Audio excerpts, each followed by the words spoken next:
سلامونه ستړي مشئ خدای وکړي چې روژه ښه تېرېږي کرنتین هم دی کرونا هم جدي ونیسئ او خدای وکړي چې فزیکي فعالیت ته مو هم دوام په روژه کې ورکړی وي نن غواړم تاسو سره د بعضې یوګا نوم خو به مو حتما اورېدلی یا یوګا یا سټرچز په باره کې هم لږ یو څه خبرې وکړم او هم یو څو حرکتونه تاسو سره شریک کړم چې تاسو یې په روژه کې په خپل کور کې په یو وړوکي ځای کې کولی شئ د حرکتونو نه مخکې باید درته در یاد کړم چې لطفا انیور اکټیو فیسبوک پاڼه یوټیوب کې سبسکرایب کړئ او په فیسبوک پاڼه یې خوښه کړئ تر څو تاسو دا ویډیوګانې ګورئ نور ملګري هم وهڅوئ چې دا پاڼه لایک کړي انسټاګرام کې هم ده او ټویټر کې هم ده ښه راځم بعضې حرکتونو ته زه چې نن غواړم سټرچز باندې وغږېږم سټرچز هغه حرکتونه دي چې موږ تاسو یې باید کله چې یو فزیکي فعالیت کوو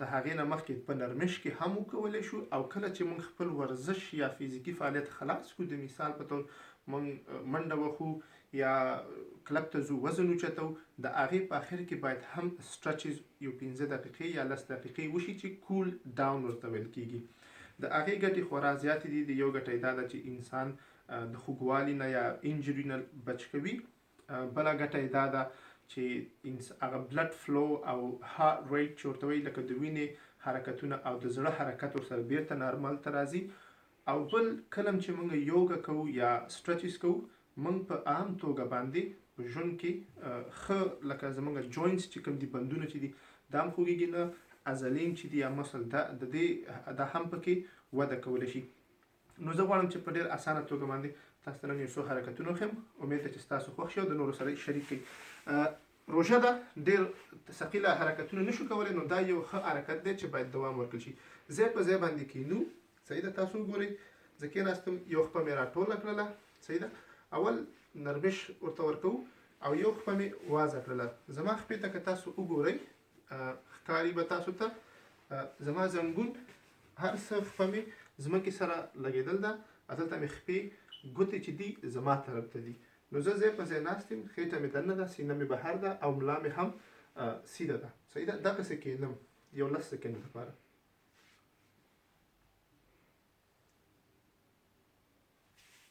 تاسو وګورئ دا حرکت بیا تکراروم په دې بله خپه باندې صحیح ده نیغ کښېنم خپه مې لګېدل ده نو زما ته په دې نرمش کې هم احساس کېږي په خپه کې دلته او زما په همسترینګ کې همسترینګ په وجود کې غټترین مسل دی یا عضله ده د خپې چې د خپې د زنګانه شاته دا پاس ځای دی صحیح ده ښه کله مو چې اول حرکت نرمش وکړو که غواړئ دا اسانه وي دا باید 15-16 دقیقې تکرار شي یو 10 یا 20 نه واله تر 10 ثانیو لپاره تاسو هر یو حرکت تکرار کوئ صحیح ده بیا همدغې حرکت ته دوام ورکوو خو لږ یې سختوو صحیح ده خپه په هماغې پوزیشن کې پرېږدو سیده کوو دا خپه راټولو که زما لاس ته وګورئ کوشش کوو چې موږ د خپلو خپې ګوتو ته خپل د لاس ګوتې ورسوو خو باید سیده وي هر څه زموږ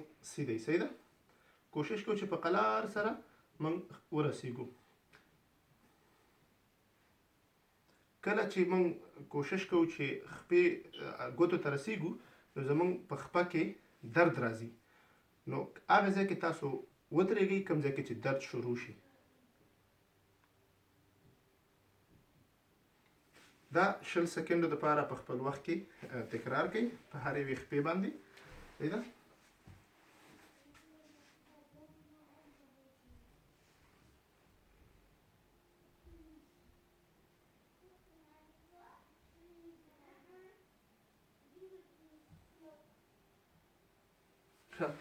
تاسو وګورئ زما په خپه باندې په دې مسل باندې ما کار وکړو او په دې مسل باندې مې کار وکړو سره مې ورسره چې کله غځېدم ملا مې هم سټرچ وه اوس بیا په قلار سره راپاسېږئ خپې ته لږ ټکان ورکوئ بیا کېناستلی شئ خپل حرکت کولی شئ که تاسو وګورئ د تیر شوي حرکت نه کېدی شي زه دا دفعه لږ مخکې هم تللی شم د مثال په طور تاسو وګورئ زما لاس د خپې نه مخې ته لاړو ولې چې مسل داسې دی لکه ربر په شان دی لکه د لیندې لبړ چې څونه کش کې هغونه کش کېږي. نو باید موږ په قلار سره کش کو. صحیح شو؟ دا وګورئ او دا هم تاسو وګورئ چې مثال وده یې وکړله. دا یو حرکت دی چې موږ یې کولی شو. دویم حرکت داسې دی که څوک د ملا درد لري، د اوږو درد لري، د هغې دپاره ډېر ګټور دی. موږ لکه د تشهد یا د اتحیاتو په پوزیشن کې کینو لکه مونځ باندې چې کوو. صحیح شو؟ لاسونه په دې ځای په خپو باندې ږدو چې کله موږ خپل پوزیشن لاس ته راوړو سر اوچت نیسو، خپله غاړه لاسونه شاته اړوو. صحیح ده؟ تاسو وګورئ لاسونه شاته اړوو. زه راتاویږم تاسو ته. صحیح شو؟ لاسونه داسې شاته اړوو، یو بل کې ګوتې ورکوو او بیا لاس شاته کش کوو. نو که تاسو وګورئ چې زه څومره لاسونه کش کولی شم هغونه کش کوم. صحیح ده؟ تاسو ته به ښکاري.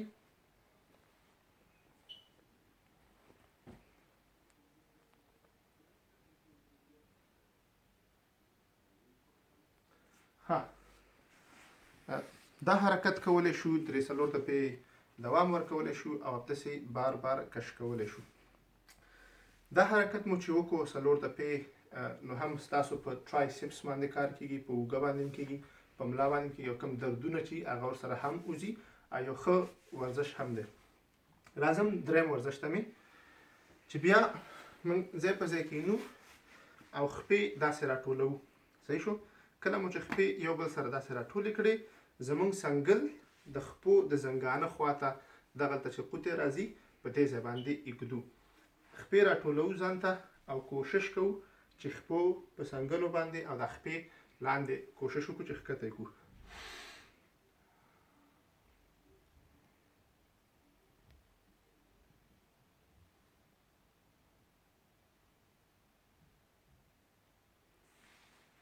تاسو وګورئ چې کله موږ زور کوو نو زموږ کوم فشار چې په بغاندو باندې راځي او لکه هغه سره وازیږي. که دا موږ اسانه یې چاته او ثقیله کولی شي لاس ښکته کولی شئ. سر لږ څونه چې سر ښکته کوئ هغومره سختیږي. صحیح ده؟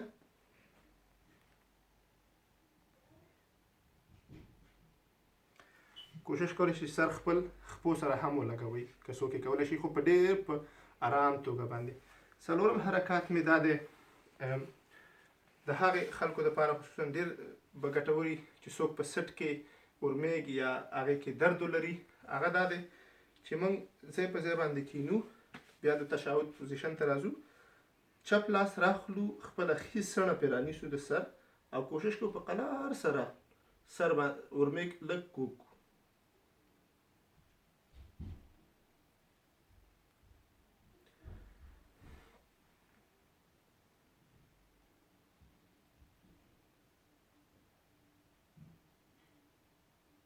ګورئ کله چې تاسو اورمیږ یو سایډ ته کږوئ هغه رګونه او هغه مسل چې دي هغه سټرچ کېږي. نو ډېر په آرام یې وکړئ. بیا راخلو دواړه لاسونه پنجه کوو. صحیح شو؟ خپل د سر شاته ایږدو کوپړۍ کې یا د سر شاته سټ خواته اچو، لاسونه لږ داسې سیده کوو او په خپل سټ لاندې زور کوو.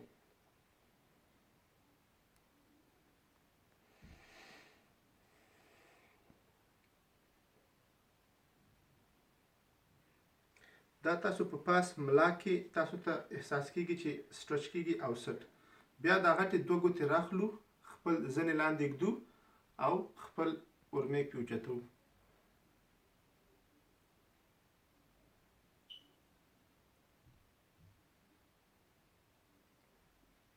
نو بیا په آرام سره یې کوو. دغه یو څو حرکتونه دي چې موږ تاسو یې په کور کې، په صحرا، په حویلۍ کې، په کوټه کې، هر ځای کې دوام ورکولی شو. زه دا حرکتونه ډېر په جدي توګه تاسو ته بیا تکراروم. شروع داسې نه کوو، بیا کوشش کوو چې خپلې خپې ته ورسیږو. صحیح ده؟ ورپسې دویم حرکت لاسونه شاته اړوو،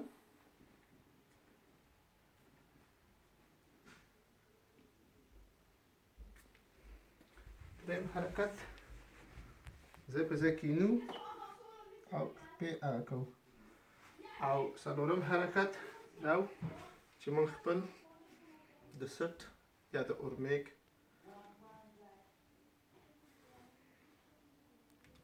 نو دا حرکتونه ته چې کله دوام ورکړو په قرار سره راوچتېږو خپو ته لږ ټکان ورکوو چې هغه وینه پکې حرکات وکړي او دا بار بار تکرارو. هغه څوک چې خصوصا ډېر فزیکي فعالیت نشي کولی، کوم مشکلات لري یا نشي ګرځېدلی، نو هغې دپاره دا ډېر ضرور دی چې دا حرکتونو ته دوام ورکړي. او د یاد نمونه ځي انیور اکټیو فیسبوک پاڼه، یوټیوب، ټویټر، انسټاګرام موږ سره خوښ شئ او لایک یې کوئ او پاتې شئ موږ سره. تر بیا مو په خدای سپارم.